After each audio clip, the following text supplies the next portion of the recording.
Hello बच्चों, कैसे हैं आप? उम्मीद करती हूँ आप बढ़िया और एकदम मज़े में होंगे, खुश होंगे और अपनी लाइफ को एंजॉय कर रहे होंगे। बिल्कुल जी, खुश रहिए, स्वस्थ रहिए, मस्त रहिए, यही जीवन जीने का सार है। देखिए, जब हम खुश होते हैं तो हम कार्य भी निपुणता से करते हैं। तो चलिए रहते हैं खुश और बढ़ते हैं अपने अध्याय की ओर। हम पढ़ने वाले हैं अपना अध्याय जिसका नाम है हमारा स्वास्थ्य। तो बच्चों, जीवन अनमोल है, किंतु यदि हम रोगी हो जाएं तो यही जीवन फल स्वरूप बन जाएगा, यानी कि भार स्वरूप बन जाता है। हम बीमार क्यों पड़ते हैं, इससे कैसे बच जाएं, इसी बात पर यहाँ प्रकाश डाला गया है। तो आइए पाठ को आरंभ करें। तो एक कहावत है बच्चों, बीमारी का इलाज कराने के बजाय बीमार ना पड़ना ही बुद्धिमता है। बुद्धिमता का अर्थ है बुद्धिमानी। हमारा शरीर पंच भौतिक तत्वों आकाश, वायु, अग्नि, जल और पृथ्वी से बना है। शरीर में इन तत्वों की संतुलित मात्रा स्वास्थ्य कहलाती है। इनके अभाव में शरीर अस्वस्थ हो जाता है, अर्थात ये कोई भी तत्व अगर हमारे शरीर में कम हो जाए तो हमारा शरीर बीमार हो जाता है। अर्थात पांचों तत्व हमारे शरीर के लिए 5 प्रकार के भोजन हैं। इन भोजनों में से किसी एक या 2 या कई की हमारे शरीर में कमी हो जाने से वह रोगी हो जाता है। उस समय हम इन्हीं तत्वों का बुद्धिमत्तापूर्ण उपयोग करके आरोग्य लाभ प्राप्त कर सकते हैं। आरोग्य यानी कि जिसमें कोई रोग ना हो। प्राचीन युग में इन 5 तत्वों को निर्दोष बनाए रखने के लिए जी तोड़ प्रयत्न किए जाते हैं थे। उस युग में स्वच्छ और निर्मल आकाश में शुद्ध वायु श्वास लेने के लिए थी। यानी कि आज हम बहुत से प्रदूषण के माहौल में जी रहे हैं, लेकिन पहले ये प्रदूषण इतना नहीं था, तो फिर भी हमारा जीवन निरोगी रहता था। लेकिन आज प्रदूषण के कारण भी जीवन रोगों से भरा है। तो बच्चों, नदियों का पवित्र जल, पवित्र अर्थात शुद्ध, पवित्र जल प्राणों को शक्ति प्रदान करता था तथा सूर्य के प्रकाश का श्रद्धा और भक्ति के साथ उपयोग किया जाता था। धरती माता के द्वारा प्रदान अमृत तुल्य अन्न, फल और पेय पदार्थों से मनुष्य स्वस्थ, सबल और तेज रहता है था। लेकिन आज उन्हीं 5 तत्वों को दूषित बनाने के लिए विश्व में एक होड़ सी लगी हुई है। अर्थात सभी देश आगे बढ़ने की होड़ में इस कदर अंधे हो गए हैं, लेकिन ये नहीं समझ रहे हैं कि प्रदूषण किस कदर फैलता जा रहा है। वन उपवनों को नष्ट करके शहर बसाए जा रहे हैं जो वायु को दूषित कर रहे हैं। आए दिन अणु बमों के परीक्षण होते हैं। फलस्वरूप ऋतुएं अपने समय पर नहीं आती और हम महामारी से हमेशा ग्रस्त रहते हैं। जल अशुद्धि का यह हाल है कि गंगा, यमुना जैसी पवित्र सरिताओं में नगरों का मल और कल कारखानों का कूड़ा कचरा सतत बहता रहता है। यानी कि लगातार ये गंदा कचरा उन नदियों में बहता रहता है और इन्हीं नदियों का जल नलों द्वारा हमें प्राप्त होता है। पत्थर के कोयलों से चलने वाले कारखानों का धुआं सारे वायुमंडल को प्रदूषित कर रहा है। जो इधर पृथ्वी पर फैले खेतों में रासायनिक खादों का मनमाना प्रयोग करके उसकी उर्वरा शक्ति को नष्ट किया जा रहा है। आज हमें जीवन के आधार इन 5 तत्वों से वास्तविक लाभ प्राप्त नहीं हो पा रहा है। उस युग में और वर्तमान में आकाश पाताल का अंतर हो गया है। यानी कि पहले के युग और आज के युग में बहुत अंतर आ गया है। फिर भी प्रकृति का एक नियम है, वह जीवन की सुरक्षा हर स्थिति में करती है। इन विषम परिस्थितियों में भी हम 5 तत्वों का सदुपयोग करके स्वस्थ रह सकते हैं। अर्थात ऐसी विषम कठिन परिस्थितियों में भी अगर हम इन 5 तत्वों का सही तरह से उपयोग करें तो हम सुख और स्वास्थ्य से भरपूर रह सकते हैं। आकाश तत्व 5 तत्वों में सबसे अधिक उपयोगी एवं प्रथम तत्व है। महात्मा गांधी जी ने आकाश तत्व को आरोग्य सम्राट की संज्ञा दी है। त्वचा के एक एक छिद्र में आकाश है। इस आकाश को अर्थात इस विशेष जगह को हमें भरने की कोशिश नहीं करनी चाहिए।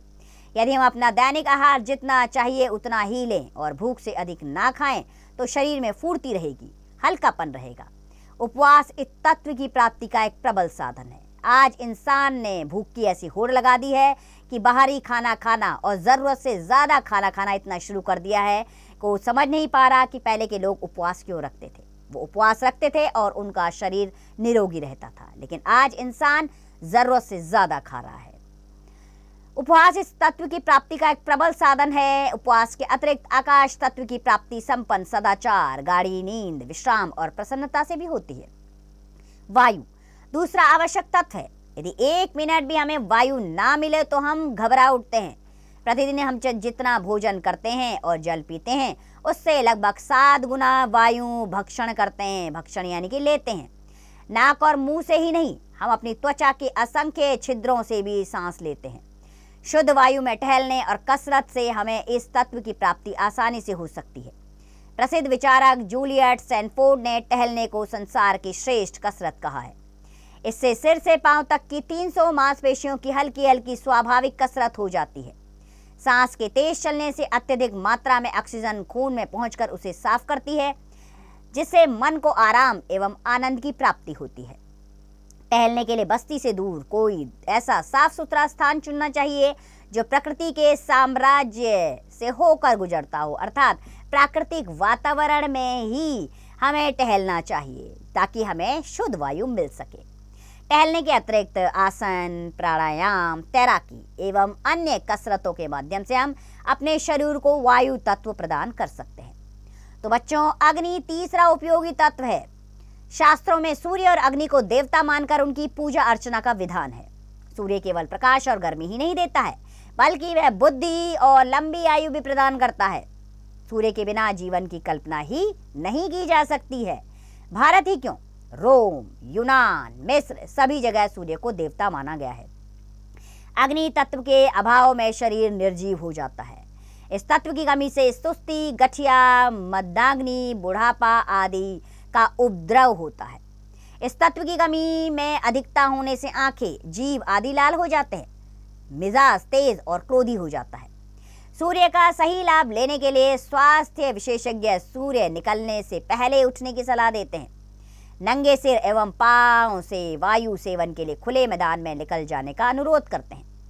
प्रातःकालीन किरणें त्वचा द्वारा खून में प्रवेश कर जाती है, अर्थात जो सुबह सुबह की सैर हम करते हैं उसमें जो ठंडी ठंडी हवा होती है वो हमारी त्वचा के द्वारा हमारे खून में प्रवेश करती है और अंदर पहुंचकर विटामिन डी की वृद्धि करती है। सूर्योदय में हमें जरूर जाना चाहिए, इससे हमें विटामिन डी मिलता है। जल भोजन का आवश्यक अंग होता है। जल के योग से खून हमारे अत्यंत सूक्ष्म अवयवों का पोषण करता है।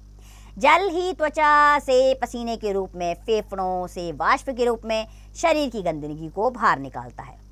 प्रातःकाल सूर्योदय से पूर्व शैया त्यागते ही पानी पीने से शरीर संपूर्ण रूप से विकार रहित हो जाता है, अर्थात जैसे ही आप बिस्तर से उठें तुरंत गुनगुना पानी पिएं। इससे क्या होता है, आपके शरीर के विकार दूर होते हैं।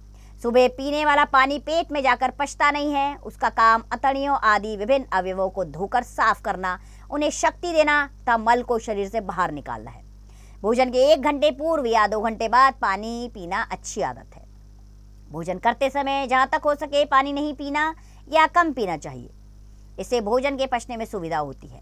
ठंडे जल से स्नान करके भी हम जल तत्व की पूर्ति कर सकते हैं। 5वां और अंतिम तत्व पृथ्वी है। पृथ्वी हमारी माँ है, क्योंकि वह हमें जन्म देती है, धारण करती है, हमारा पालन पोषण करती है और अंत में अपनी गोद में विश्राम देती है। मछली जल के बिना नहीं रह सकती, क्योंकि वह जलचर है। पक्षी आकाश बिना नहीं रह सकते, क्योंकि वह नभचर हैं। हम थलचर हैं, हम भला पृथ्वी के बिना कैसे रह सकते हैं। जो कुछ हम खाते पीते हैं या आहार के रूप में लेते हैं, वे सभी वस्तुएं हमें पृथ्वी से ही प्राप्त होती हैं। संतुलित प्राकृतिक आहार जीवन का सबसे बड़ा वरदान है। दूध, फल, संतुलित आहार, अंकुरित अन्न, हरी सब्जियां, मक्खन, शहद आदि वस्तुएं भोजन में समुचित भाग में होती तो पृथ्वी तत्व संतुलित बना रहता है। भोजन के विषय में एक साधारण नियम यह है कि उसमें एक हिस्सा क्षार पदार्थ, दूध, फल, घी, सब्जियां आदि का हो। व्यक्ति अपनी उम्र, स्थिति और आदत के हिसाब से इसका चयन करे और स्वस्थ रहे। नंगे पैर घूमना, धरती पर सोना, मिट्टी से स्नान आदि पृथ्वी तत्व को प्राप्त करने की अन्य क्रियाएं हैं।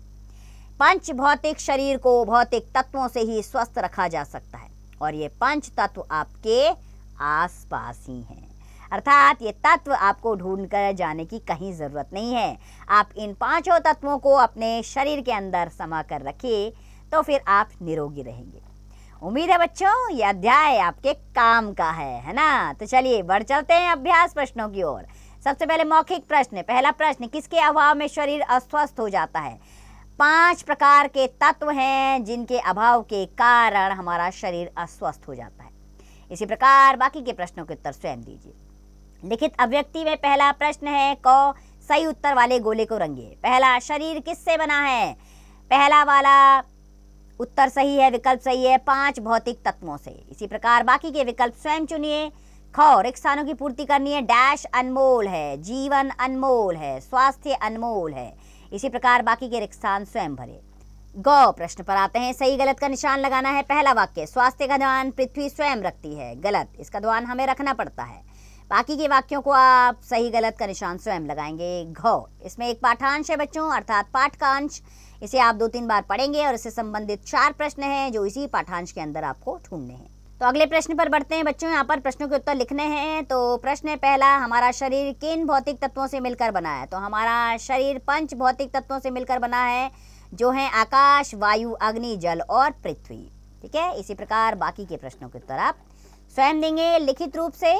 हम अगले प्रश्न की ओर बढ़ते हैं बच्चों। हमारा अगला प्रश्न है, कल्पना की उड़ान से स्वच्छता का हमारे स्वास्थ्य पर क्या प्रभाव पड़ता है? स्वच्छता का हमारे स्वास्थ्य पर गहरा प्रभाव पड़ता है। अगर हमारे आसपास स्वच्छता नहीं होगी तो हमारा स्वास्थ्य खराब होता जाएगा, हम बीमार पड़ जाएंगे और हम कोई भी कार्य नहीं कर पाएंगे। भाषा की बात, पहला प्रश्न, उदाहरण के अनुसार वाक्यांशों के लिए एक शब्द लिखिए। जल में विचरण करने वाला जलचर होता है, थल पर विचरण करने वाला थलचर होता है। इसी प्रकार बाकी के एक शब्द स्वयं लिखेंगे आप। ख, खाली स्थान में उचित कारक शब्द लिखकर वाक्य पूरे कीजिए। छत डैश बंदर है, छत पर बंदर है। बाकी के कारक चिन्ह स्वयं भरिएगा। ग, स्त्रीलिंग लिखिए, हथौड़ा का हथौड़ी। बाकी के स्त्रीलिंग स्वयं लिखेंगे आप। घ, निम्नलिखित वाक्यों में इसी तरह बैठना, देना और लेना से संयुक्त क्रियाएं पूरी कीजिए और बताइए कौन सी क्रिया का भाव प्रकट कर रही है। पहला वाक्य, पिताजी को सामने देख वह उठ खड़ी हुई। ठीक है। इसी प्रकार बाकी के वाक्य स्वयं पूर्ण कीजिए। पुनरुक्त शब्द पढ़िए, प्रत्येक प्रकार के 2-2 पुनरुक्त शब्द लिखकर वाक्य बनाइए। ठीक है। तो ये जो पुनरुक्त शब्द अंडरलाइन किए गए हैं, इनसे आपने वाक्य प्रयोग करना है। विषय संवर्धन गतिविधियों में करेंगे। आप भी अपने चारों ओर फैले प्रदूषण से परेशान होंगे। इसको कम करने के लिए आप किन किन कार्यों को कर सकते हैं, उसके आगे सही का निशान लगाइए। अपने आसपास कूड़ा ना फैलाना, इस पर सही लगाइए। पेड़ उगाना, बिल्कुल सही। पैदल अधिक चलना, बिल्कुल सही। कूड़ा नदी में फेंकने वाले कारखानों पर रोक लगाना, ये भी सही है। अशिक्षित बालकों को स्वच्छता का महत्व समझाना और पढ़ने के लिए प्रोत्साहित करना, 4 तो बिल्कुल सही है। ठीक है। आगे बढ़ते हैं। और क्या करना है आपको? क्या आपको आपके घर में शुद्ध वायु और सूर्य का प्रकाश आता है? बताइए क्यों आवश्यक है, चर्चा कीजिए। बहुत अहम विषय है चर्चा का, क्योंकि शुद्ध वायु और सूर्य का प्रकाश घर में आना बेहद आवश्यक है। किसी गांव की सैर कीजिए और वहाँ की शुद्ध वायु और हरियाली का आनंद लीजिए। किसी ऐसे बगीचे में भी घूमिए जिसमें फलों से लदे वृक्ष हों। बिल्कुल बच्चों, आपको प्राकृतिक वातावरण में जाना चाहिए और उसकी सुंदरता को निहारना चाहिए। अगला प्रश्न, पर्यावरण संरक्षण या पर्यावरण के प्रति जागरूकता से संबंधित एक स्लोगन या विज्ञापन तैयार कीजिए। आपको इतना बड़ा बॉक्स यहाँ पर दिया गया है, इस पर आपने एक स्लोगन तैयार करना है। किसके संबंध में? पर्यावरण के संबंध में, उसके प्रति जागरूकता के संबंध में। तो बच्चों, अब आप समझ गए होंगे इस अध्याय के माध्यम से कि पर्यावरण को सुरक्षित रखना हमारे हित में है।